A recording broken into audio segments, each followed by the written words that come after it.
പട്ടാപ്പകല് നിനക്കൊക്കെ കയറി പൊലയാടാളല്ല സർക്കാരിന്റെ ഗസ്റ്റ് ഹൗസ്. അത് പറയാ നീ ആരടാ? ആരോട് ചോദിച്ചിട്ടാ നായ നീ മുറിക്കകത്ത് കടന്നു? ചത്തുപോയ നിന്റെ തന്ത കള്ളവാറ്റുകാരൻ കാരിക്കുട്ടിയോട് ചോദിച്ചിട്ടാ. എന്താണോ കെട്ടിപ്പറിച്ച് നിലത്ത് കിടക്കുന്നത്?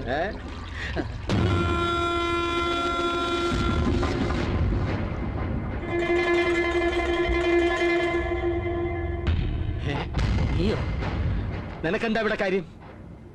എവിടെയും കയറി വന്ന് എന്ത് തോന്നിയാസമാകാമെന്നാണോ? ദക്ഷിണ മര്യാദയ്ക്ക് ഇറങ്ങി പോകുന്നതാണോ നല്ലത്?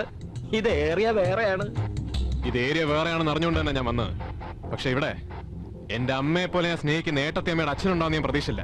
ഇല്ലല്ലോ. ആ സ്ഥിതിക്ക് നമ്മൾ കണ്ടിട്ടുമില്ല, ഇങ്ങനെ ഒരു സംഭവം നടന്നിട്ടുമില്ല. മാന്യന്മാരാകുമ്പോ ഇങ്ങനെയല്ല നേരം പോക്കുകളൊക്കെ സർവ്വസാധാരണമാണ്. അതുകൊണ്ട് ഈ കൂടെ ഉള്ളവന്മാരെ കൂട്ടി വേഗം സ്ഥലം കാലിയാക്കാൻ നോക്കും. ഡ്യൂട്ടിയും കിട്ടുമൊക്കെ അവിടെ സ്റ്റേഷനെ മതി.